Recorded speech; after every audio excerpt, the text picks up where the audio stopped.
이 세상에는 이적과 기적이 일어납니다. 흔하지는 않지만은 세계 곳곳에 불가사의한 그런 기적과 이적들이 일어나지요. 이적과 기적을 가장 많이 행하신 분이 있다면 아마 예수님일 것입니다. 예수님은 많은 이적과 기적을 행하셨는데 그가 행하신 이적과 기적 중에 성경에 기록한 것만 해도 약 40가지 이상이 됩니다. 예수님께서는 많은 기적과 이적을 행하셨고 지금도 우리는 예수님의 영, 성령을 통하여서 적지 않는 기적과 이적을 보기도 하고 듣기도 합니다. 제 후배 목사님이 갑자기 암에 걸리셨습니다. 젊은 목사님인데 개척 교회를 하던 중에 스트레스를 많이 받으셨는지 암에 걸리셨습니다. 그래서 병원에 입원해서 암 수술을 기다리고 있는데 그 수술이 이분의 암을 완전히 고칠지 아니면 수술 중에 하늘나라로 갈지 알 수 없는 위급하고도 그리고 불확실한 수술이었습니다. 이 목사님은 수술을 앞두고 입원한 그 병실에서 무릎을 꿇고 주님 앞에 간절히 기도를 드렸습니다. 주님, 저를 좀 치료해 주십시오. 이제 개척을 했는데 어렵고 힘든 사람들이 우리 교회에 오셔서 이제 예수님을 만났는데 제가 주님 부르신 받고 천국 가면 이들은 어떡합니까? 다른 교회에서 적응하지 못했던 분들인데 주님, 이들도 제자 만들어야 되지 않겠습니까? 주님, 저 좀 살려주세요 하고 기도를 간절하게 드렸습니다. 그 기도를 드리는 가운데에 하나님이 깨끗하게 고쳐주셨어요. 수술을 앞두고 마지막 수술을 위해서 검사를 하는데 암이 온데간데 없이 사라진 겁니다. 의사도 너무 놀라고 거기에 많은 사람들도 그것이 이슈가 되었습니다. 의사 선생님은 이 목사님을 퇴원시키면서 하나님이 살아 계시는가 봐요 라고 말을 던지면서 참 놀라운 일이네요 라고 하면서 이분을 이제 집으로 돌려보냈습니다. 기적은 일어납니다. 우리가 믿지 않아서 문제이지요. 예수님께서는 성경에 많은 기적을 행하신 것을 기록하게 하시면서 이 기적을 표적이라고 불렀습니다. 이 표적은 사인입니다. 다시 말해서 예수님이 기적을 행하면 그 기적에는 주님이 말씀하시고자 하는 말씀이 담겨져 있다는 것입니다. 주님이 행하시는 이적과 기적에는 주님께서 우리에게 전하고자 하는 말씀이 새겨져 있다는 것입니다. 요한복음 20장 30절과 31절에 보게 되면 예수님이 행하신 표적, 성경에 기록된 많은 이적들의 그 이유가 기록되어 있습니다. 요한복음 20장 30절과 31절입니다. 예수님께서 제자들 앞에서 이 책에 요한복음에 기록되지 아니한 다른 표적도 많이 행하셨으나 기적도 많이 행했지만 오직 이것을 기록하면 요한복음에는 약 8가지에서 10가지 정도의 기적이 나옵니다. 오직 이것을 기록하면 너희로 예수님께서 하나님의 아들 그리스도이심을 믿게 하려 하며 또 믿고 그 이름을 힘입어 생명을 얻게 하려 함이니라고 말하고 있습니다. 여러분, 기적이 왜 일어나요? 표적이 왜 일어나요? 예수님이 우리의 구원자라는 것, 창조주 하나님이시여, 말씀 하나님이시여, 독생자 하나님이라는 것, 그를 믿고 의지하면 영생을 얻고 그로 말미암아 우리가 생명을 얻으며 능력을 얻는다는 것을 우리에게 알려주기 위하여 이적과 표적이 일어나는 것입니다. 오늘 성경 말씀에도 왕의 신하의 아들을 고친 이적, 표적이 나옵니다. 예수님께서 오직 말씀으로만 왕의 신하의 아들을 고칩니다. 이 왕의 신하는 헤롯 왕의 신하로서 고관이었습니다. 높은 권세를 가지고 그 나라의 세도가였습니다. 이 사람의 아들이 병들어 죽게 되었는데 예수님께서 말씀으로 이 사람의 아들을 고쳐주신 것입니다. 그렇다면 왕의 신하의 아들을 고친 것은 주님께서 어떤 메시지를 우리에게 전해주시기 위하여 하신 표적입니다. 기적은 표적, 사인, 예수님이 누군지, 예수님께서 우리에게 무엇을 주실지, 예수님께서 우리에게 나타내실 그의 능력과 은혜를 드러내는 것이죠. 이 왕의 신하를 고친 이 기사는 예수님께서 행하신 두 번째 표적입니다.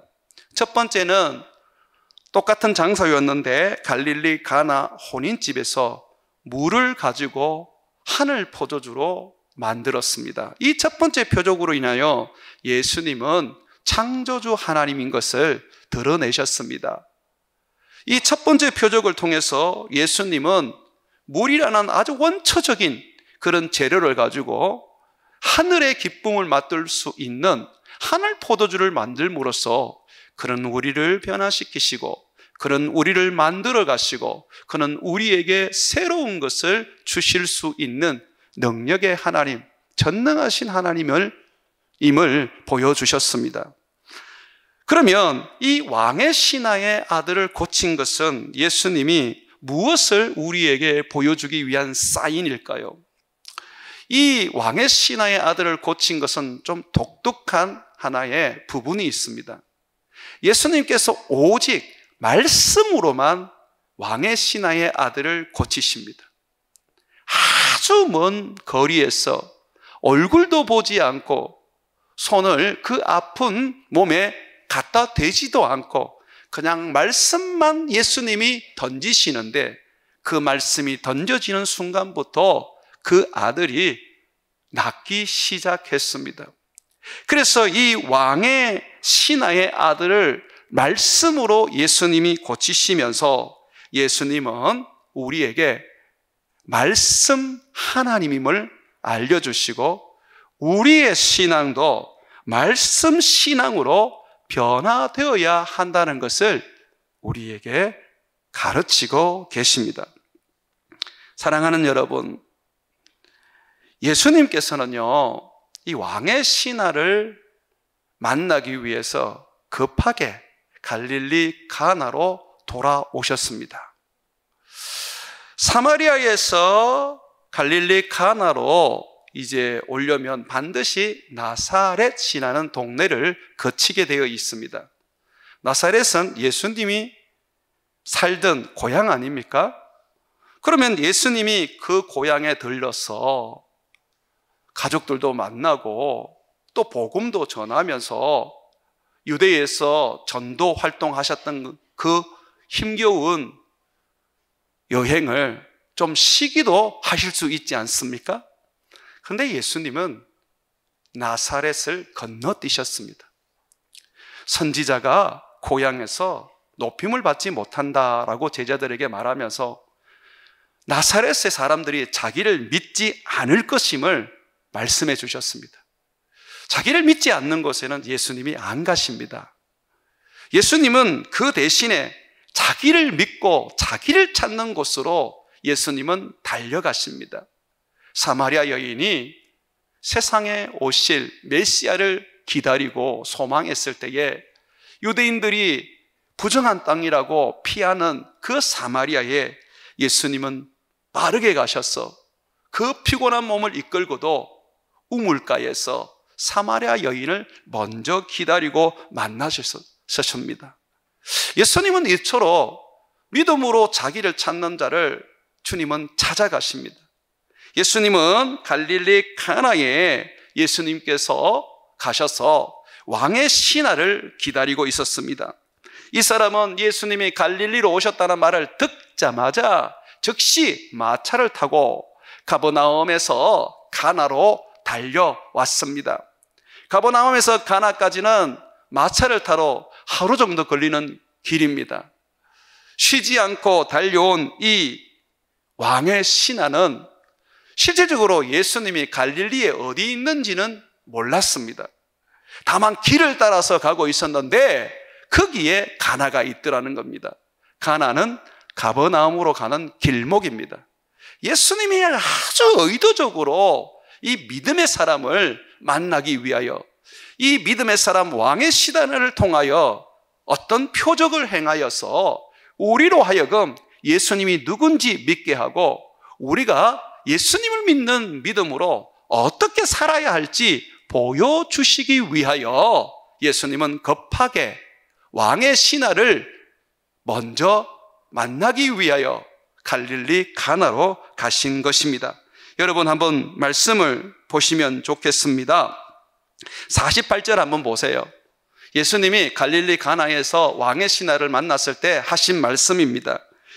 예수님께서 이르시되 너희는 표적과 기사를 보지 못하면 도무지 믿지 아니하리라고 하십니다. 예수님께서 지금 자기를 따라다니는 제자들과 갈릴리에 자기를 영접한 수많은 사람들이 자기를 온전히 믿지 않고 있다는 걸 알고 계셨습니다. 그들에게 참 믿음, 예수님이 그리스도시고 하나님의 아들이시고 그는 전능하신 말씀 하나님임을 가르치기 위하여 주님은 지금 표적을 행하십니다. 기적을 행하십니다. 주님께서는 왜 왕의 신하를 통하여 이 표적을 행하는 걸까요? 믿음 때문입니다. 여러분, 믿음이 없이는요, 주님이 일을 하지 않으세요. 베드로가 예수님의 말씀을 의지하여 바다를 걸었지요. 그런데 걷다가 빠져버렸어요. 예수님이 걸으라 그랬는데 그 말씀 붙잡고 걷다가 빠져버렸어요. 왜 빠졌어요? 예수님의 능력이 부족해서 그래요? 성경은 베드로의 믿음이 적어서 그렇다고 말합니다. 여러분, 믿음이 없이는 하나님이 일을 할 수가 없으세요. 예수님께서 병을 고치는 거 보게 되면 믿음대로 고칩니다. 큰 믿음이 있는 사람은 말씀 한마디로 고치시고 믿음이 좀 적은 사람은 손을 갖다 대서 고치시기도 하시고요. 예수님이 맹인을 하나 고치셨는데 이 사람은 한 번만에 고침을 받지 못했습니다. 예수님이 전능하신 하나님이시고 성령의 능력으로 온전하신 권능을 가지고 계셨는데 왜 한 번만에 못 고쳤을까요? 병인을 향하여서 예수님께서 처음 손을 갖다 대고 고쳤더니 이 사람이 뭐가 보이기는 보이는데 나무막대기 같은 것이 왔다 갔다 합니다 라고 했어요. 예수님이 또 한 번 더 기도해 주십니다. 그리고 났더니 깨끗하게 보이기 시작하는 거예요. 예수님이 능력이 없어서 그래요? 아닙니다. 그 맹인이 믿음이 없어서 그래요. 믿음이 없이는 하나님을 기쁘시게 할 수 없습니다. 하나님이 계신 것과 하나님께 나오는 자는 하나님이 상 주시는 분임을 믿어야 합니다. 여러분들이 오늘 이 아침에 예배에 나오셨는데 막연하게 나오셨습니까? 아니면 여러분의 예배를 받으시는 하나님을 믿고 그분이 우리 가운데 임재할 것이라는 확신을 가지고 나오셨습니까? 두세 사람이 내 이름으로 모인 곳에 내가 그들 중에 함께 한다고 하셨는데 우리의 예배 가운데에 주님이 임재하시고 내가 우리 주님 앞에 간구하는 것을 응답해 주시고 주님이 나를 치료하시고 나를 일으켜 세우시고 내 마음을 평안케 하시고 주님께서 내게 상을 주실 분이라는 것을 믿고 나오셨습니까? 주님은 우리에게 이것을 요구하십니다. 믿음의 사람은요, 영적인 욕심이 있어요. 믿음의 사람은 주님 앞에 나가면 우리 주님께서 모든 것을 다 주신다는 것을 확신합니다. 그 아들도 아끼지 아니하고 우리에게 주신 하나님께서 어찌 그 아들과 함께 모든 것을 여러분들에게 주시지 않겠습니까? 주님은 여러분을 사랑하십니다. 저 천국도 주셨는데 하물며 주님께서 저 천국과 함께 모든 걸 주시지 않으시겠어요? 왕의 신하는 믿음의 사람이었습니다.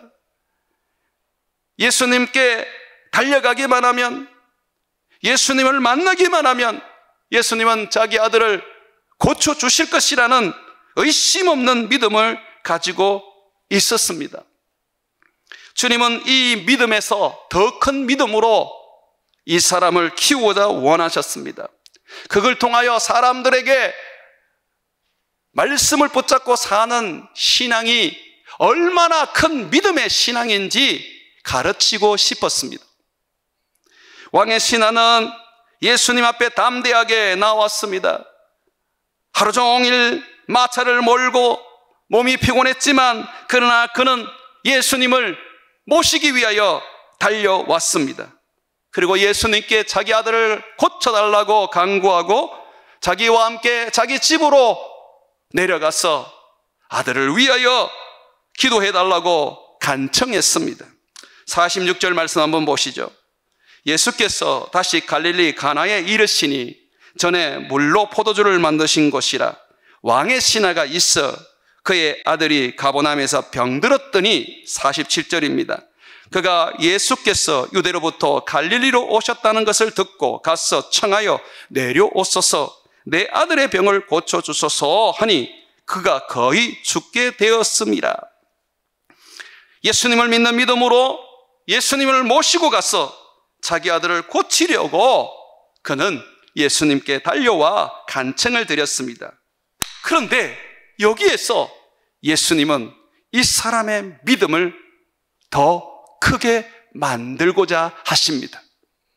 더 큰 믿음으로 가게 하기 위하여 주님은 표적을 하나 행하십니다. 뿐만 아니라 그 자리에 있는 수많은 사람들, 따라다니기는 따라다니지만 믿음이 없는 사람들에게 그 표적을 통하여서 참 믿음이 뭔지를 가르치고자 하셨습니다. 예수님이 어떻게 하셨습니까? 49절 한번 보세요. 신하가 이르되 주여 내 아이가 죽기 전에 내려오소서. 그랬더니 예수님이 이렇게 말씀하십니다. 50절입니다. 예수님께서 이르시되 가라, 내 아들이 살아있다 하시니 그 사람이 예수께서 하신 말씀을 믿고 가더라. 자, 여기 보시면 굉장한 이 반전이 나오지 않습니까? 하루 종일 마차를 타고 예수님 모시고 자기 아들 살리겠다는 생각밖에 없었던 이 왕의 신하가 그저 예수님이 주시는 말씀만 딱 하나 받고 그 말씀을 붙잡고 그 말씀을 믿고 돌아갑니다. 어찌 보면 왕의 신하는 지금 빈손으로 돌아가는 거 아닙니까? 예수님을 데리고 가야만 되는데 예수님이 안 가시는 거예요. 그런데 이 왕의 신하의 반응을 보십시오. 예수님이 안 가신다고 해서 실망하고 있습니까? 내가 괜히 하루 동안 죽도록 내가 달려왔구나, 내가 왜 이런 어리석은 짓을 했을까 하면서 자기를 원망하고 좌절했습니까? 예수님께서 같이 가지 않으니까 풀이 죽어서 그냥 내 아들은 죽었구나 라고 하면서 울며 불며 아들의 그 죽음을 차마 못 보겠다면서 절규하였습니까? 아니란 말이에요. 여러분, 여기에서 주목하셔야 돼요. 예수님을 데리러 왔는데 이 사람은 예수님을 대신하여 예수님의 말씀을 믿고 그 말씀을 붙잡고 그 말씀을 영접하여 집으로 돌아갔습니다. 주님께서 왕의 신하를 통하여 보여주고자 했던 기적이 이것입니다. 나는 말씀이다. 내 말로 세상이 창조되고 내 말 한마디로 죽은 자가 살아나고 내 말로 없던 것도 있게 된다. 나는 이 말을 왕의 신하에게 줄 것이고 그가 어떻게 반응하는지 너희는 보라! 라고 지금 우리에게 말씀하고 있는 겁니다. 우리 같으면 울며 뿔면서 제발 좀 가시지요, 예수님. 내 아들 다 죽어 가요. 왜 예수님은 다른 사람은 살려주면서 우리는 안 살려줍니까? 예수님, 제발. 내가 마차까지 가지고 왔는데 예수님은 그냥 여기 앉아 계시기만 하면 됩니다. 제발 좀 가시지요. 라고 반응할 것입니다. 그러나 왕의 신하는, 이 믿음의 사람은 예수님께 달려와서 예수님을 모시고 가기 위하여 온 이 사람은 예수님의 말씀을 그대로 믿고 그 말씀을 영접해서 그 말씀을 가지고 돌아갔습니다. 이 사람을 예수님을 향하여서 주여라고 불렀는데, 이 주여는 제가 볼 때는 하나님을 부르는 호칭이나 그리스도를 부르는 호칭은 아니었습니다. 49절 보십시오. 신하가 이르되 주여, 내 아이가 죽기 전에 내려오소서. 아마 예수님을 선지자로 여겼을 것입니다. 그런데 이 선지자로 여기는 이 사람에게 예수님께서 갑자기 명령을 하십니다. 가라, 고! 네 아들이 살아있다. 여기서 살아있다는 것은 헬라어 원문을 보게 되면 그가 살아나고 있다, 그가 살아났다 라는 의미입니다. 그래서 세 번역본에 보게 되면 돌아가거라, 내 아들이 살 것이다 라고 되어 있습니다. 예수님께서 네 아들은 살았다 라고 한마디 하셨는데, 이 왕의 신하가 그 말씀을 꿀꺽하고 삼키면서 그 말씀을 가슴 속에 영접하고 꽉 붙잡고 집으로 돌아가는 겁니다. 예수님을 모시러 왔는데 예수님의 말씀을 받아가는 겁니다. 그런데 전혀 그것이 그에게는 문제가 되지 않았습니다. 예수님이 곧 말씀이고 말씀이 곧 예수님이었다는 것을 그는 믿었기 때문이죠. 여러분, 다시 한번 보십시오. 이 사람이 예수님이 가라 그럴 때에 그냥 간 게 아닙니다. 50절 한번 보세요. 예수님께서 이르시되 가라, 내 아들이 살아있다 하시니 그 사람이 예수님께서 하신 말씀을 어떻게 믿고 가니라. 예수님 말씀을 영접하고 그 말씀을 꽉 붙잡고 그 말씀을 힘입어서 가는 것입니다. 그가 예수님의 말씀을 붙잡고 갔다는 것을 우리는 어떻게 알 수 있습니까? 예수님의 손에서 이적과 기적이 일어나는데 그 예수님을 데리고 가려고 하던 사람이 이제는 말씀을 붙잡고 말씀을 의지하는 사람이 되어버렸습니다. 말씀 신앙이 되어버린 것이죠. 그걸 우리가 어떻게 알 수가 있습니까? 51절과 53절에 보게 되면 알 수 있습니다. 이 왕의 신하가 예수님의 말씀을 붙잡고 집으로 돌아가는데 하루가 지났어요. 저녁 7시에 예수님을 만났는데 이 사람이 가나에서 하룻밤을 잤는지 아니면 밤새도록 그냥 마차를 돌려서 그가 달빛 아래에서 가버나움으로 갔는지는 모르겠습니다. 그런데 하루가 지나 다음 날이 되었는데 그때에 자기를 찾아오는 자기 집의 종들을 만나게 된 겁니다. 종들이 주인이시여, 당신의 아들이 살아났습니다 라고 하는 거예요. 그런데 이 왕의 신하는 아들이 살아난 것에 대해서는 관심이 별로 없습니다. 왜냐하면 반드시 살아난다는 믿음을 가지고 있었기 때문이죠. 그 사람의 관심은 언제 살아났느냐, 내 아들이 언제부터 살아났느냐 하는 것이 관심이었습니다. 왜 그렇습니까? 51절에서 53절 한번 보시죠.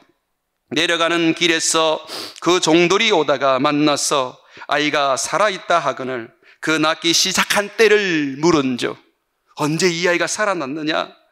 어제 7시에 열기가 떨어졌나이다 하는지라. 그의 아버지가 예수님께서 내 아들이 살아있다 하신 말씀하신 그때인 줄 알고 자기와 그 온 집이 다 믿으니라. 여러분 보세요. 이 믿음의 사람이 말씀 신앙으로 바뀌었어. 말씀을 붙잡고 그 말씀을 영접하여서 그 말씀을 의지하고 갈 때에 그 말씀은 아들을 살려버렸습니다. 그리고 거기에서 하나님의 이적과 기적은 끝나지 않았어요.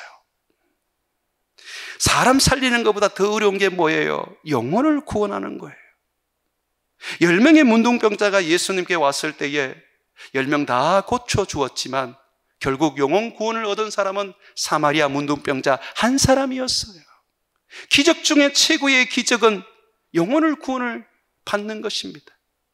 그런데 이 왕의 신하는 주의 말씀을 꼭 붙잡고 그 말씀을 의지하고 그 말씀을 힘입어 집으로 내려가던 중에 아들이 깨끗하게 고침을 받았다는 소식을 들었을 뿐만 아니라 그 말씀으로 인하여서 그와 온 집이 예수를 믿게 되었습니다. 이것이 말씀의 능력이에요. 예수가 없어도 오해하지 마세요. 지금 예수님 여기 계세요? 예수님은 하나님 보좌 우편에 계시죠?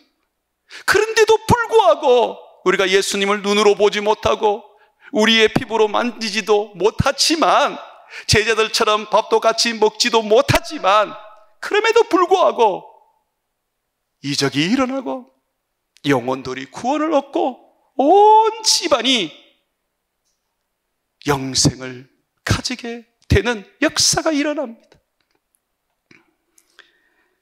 사랑하는 여러분,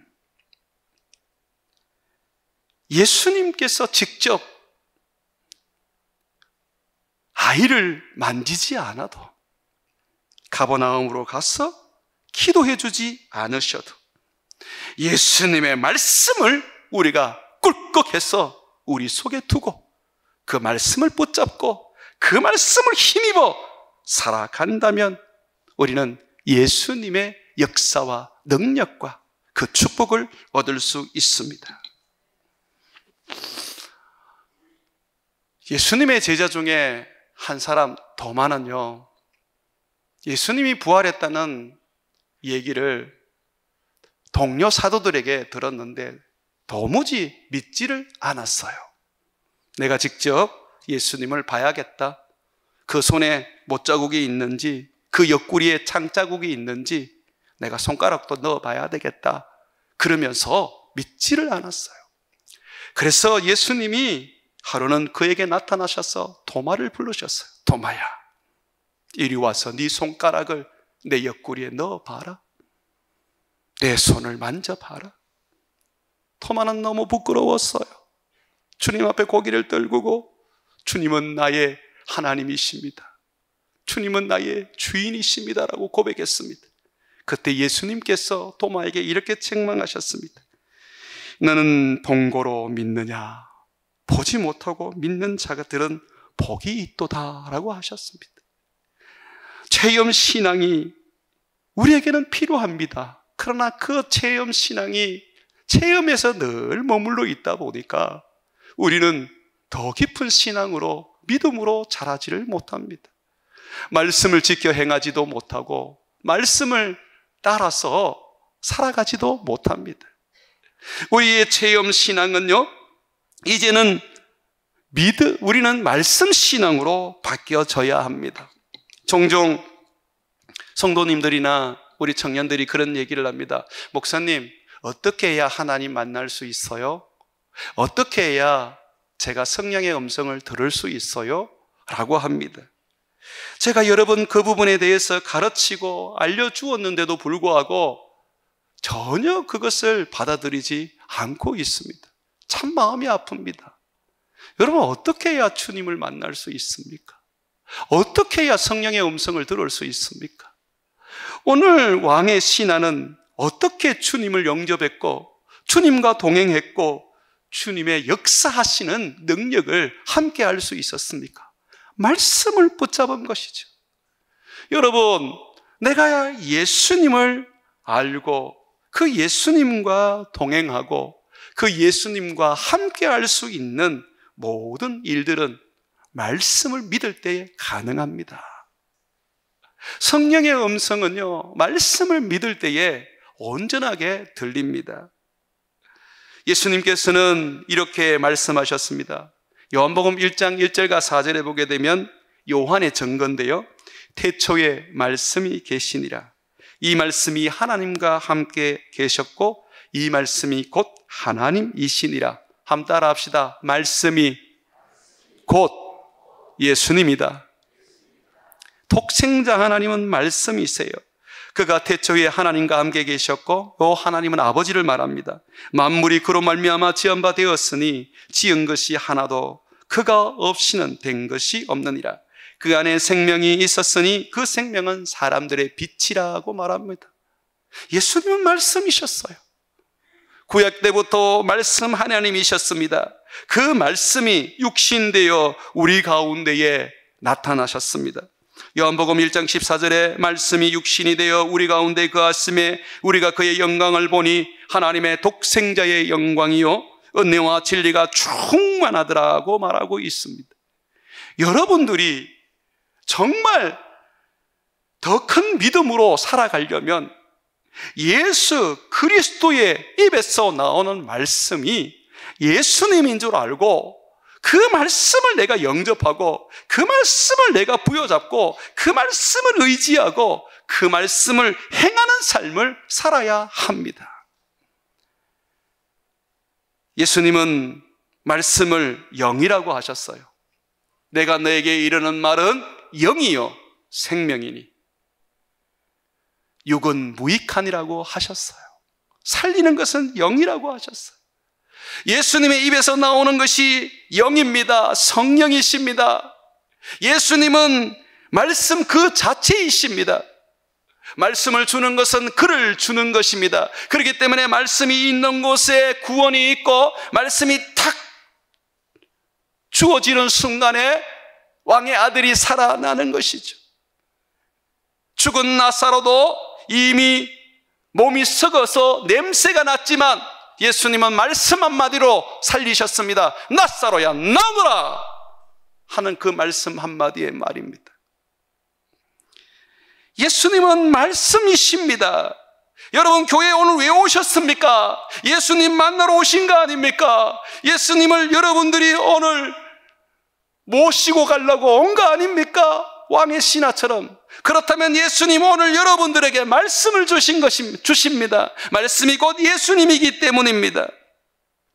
예수님께서는 너희가 내 안에 거하라 라고 말씀하셨습니다. 그런데 어떻게 우리가 예수님 안에 거할 수 있습니까? 내 말을 믿고 내 말을 붙잡고 내 말을 의지하면 너희가 내 안에 거한다라고 하셨습니다. 요한복음 15장 7절에 보게 되면 너희가 내 안에 거하고 내 말이 너희 안에 거하면, 여러분 너희가 내 안에 거하고 어떻게 해야 우리가 주님 안에 거하느냐? 설명이 바로 뒤에 나온 것입니다. 내 말이 너희 안에 거하면. 너희가 내 안에 거한다는 것과 내 말이 너희 안에 거한다는 것은 같은 말입니다. 내 안에 예수님의 말씀이 있으면 성령이 있는 거예요. 예수님이 계시는 거예요. 기도할 때마다 말씀이 떠오르고 또는 어떤 어려움을 겪을 때마다 말씀이 생각나고 들었던 말씀이 나를 이끌고 있다면 그 사람은 성령을 받은 사람이고 예수님이 그 안에 계시다는 것입니다. 예수님이 말씀이기 때문이죠. 요한복음 14장에 보게 되면 예수님이 분명히 말합니다. 내가 너희에게 줄 보혜사 성령이 내가 전한 말씀을 생각나게 하고 그 말씀을 가르쳐 깨달아 지키게 해 줄 것이다. 하나님의 역사와 하나님의 임재는 말씀 가운데 있습니다. 능력의 선지자 엘리야가 낙심하고 좌절해서 호렙산으로 도망갔습니다. 한 굴에 그가 몸을 숨기고 있었는데 하나님이 그에게 나타나셔서 너 이놈아 너 왜 여기 있냐고 주님이 물었습니다. 그랬더니 그가 하나님 앞에 주님 제가요 혼자 살아남았습니다. 다른 선지자들은 아합과 이세벨에게 다 죽어버렸습니다. 주님 저는 어떻게 해야 되나요? 그때에 주님께서 너는 지금 하나를 놓치고 있구나. 네가 아합에게 말할 때에 내가 너와 함께 했는데, 네가 사마리아에서 갈멜산에서 거짓 선지자들을 멸할 때에 내가 너의 입술에 함께 했는데 네가 알지 못했구나. 이 호렙산, 여기에 하나님이 계신다고 생각하느냐? 모세가 이스라엘 백성들을 모아서 1년 동안 하나님의 음성을 들었던 이 호렙산이 하나님이 계시는 곳이라고 생각하느냐? 이 어리석은 놈아, 그러면서 너는 내 앞에 서라 라고 말합니다. 그런 후에 주님께서 그에게 나타나시는데요, 첫 번째는 크고 강한 바람으로 나타납니다. 이 바람이 산을 가르고 바위를 부숩니다. 그런데 거기에는 하나님이 안 계셨습니다. 두 번째 바람 후에 지진이 일어납니다. 그런데 그 지진 가운데도 주님이 계시지 않았습니다. 지진 후에는 큰 불이 일어납니다. 모세에게 임했던 것처럼, 떨기나무 가운데 임한 것처럼 불 가운데 불이 일어납니다. 그런데 거기에도 하나님이 계시지 않았습니다. 불 후에 아주 세미한 소리가 들려요.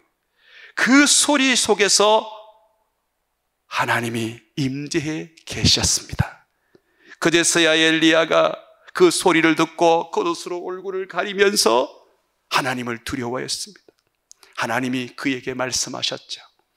엘리야야, 나는 멀리 있지 않다. 나는 말씀 가운데 있다. 사랑하는 여러분, 설교를 듣는 중에 주님이 임재하시고, 성경을 읽는 중에 주님이 임재하시고, 성경을 공부하는 중에 주님이 임재하십니다. 주님은 우리에게 말씀 가운데 거해야지만이 너희가 자유할 수 있다고 가르치셨습니다. 사랑하는 여러분, 요한복음 8장 31절과 32절에 보게 되면 예수님은 자기를 믿은 유대인들에게 믿는 것으로 끝내지 않고 주님과 동행하며 주님을 모시고 주님과 함께 살기를 원하셨는데 이렇게 말씀하십니다. 너희가 내 말에 거하면 참으로 나와 동행하는 제자가 되고 진리를 알지니 진리가 너희를 자유롭게 하리라고 하셨습니다. 사랑하는 여러분, 예수님이 어디 계십니까? 하나님 보좌 우편에 계시죠. 그런데 어떻게 우리가 그분을 만납니까? 말씀이죠. 어떻게 그의 능력을 힘입습니까? 말씀이죠. 그를 영접하고 그와 동행하며 그와 더불어 살 수 있는 비결이 뭡니까? 말씀이죠. 왕의 신하와 같이 주님 입에서 나오는 말씀을 내가 받고 그 말씀을 꾹꾹 삼키고 그 말씀을 내 가슴에 영접하고 힘입어서 붙잡고 살아가는 것이 예수와 동행하는 것이고 성령과 동행하는 것입니다. 제가 미국에 있을 때에 한 교회에 갔었는데 미국 목사님이 설교를 다 하신 후에 이렇게 말하더라고요. 여러분 왜 교회를 왔습니까? 말씀을 들으러 왔지요. 말씀을 받으러 왔지요. 그래서 나는 여러분에게 말씀을 들려주었습니다. 나는 여러분에게 말씀을 전해줬습니다. 그러면 나는 내 할 일을 다 한 것입니다. 이제 여러분들이 이 말씀을 어떻게 믿을 것인가 판단하십시오. 목사의 말입니까? 아니면 예수님입니까? 여러분들이 판단하십시오. 누가복음 10장 16절에 보게 되면 너희 말을 듣는 자는 내 말을 듣는 것이요 너희를 저버리는 자는 곧 나를 저버리는 것이요 나를 저버리는 자는 나 보내신 이를 저버리는 것이라고 했습니다. 오늘 전한 이 말씀이 누구의 말입니까? 이영 목사의 말입니까? 아니면 하나님의 말씀입니까? 이 말씀을 여러분이 어떻게 인식하느냐에 따라서 이 말씀을 여러분들이 붙잡고 이 말씀을 의지하고 이 말씀을 영접하게 됩니다. 하나님, 그분은 말씀입니다. 왕의 신하와 같이 말씀을 믿고 여러분의 인생을 걸어가십시오. 말씀을 붙잡고 여러분의 인생을 달려가십시오. 말씀을 붙잡는 것이 성령을 붙잡는 것이고 예수님을 내 안에 모시고 동행하는 것입니다. 말씀 붙잡고 세상을 이기는 저와 여러분 되시기를 주의 이름으로 축원을 드립니다.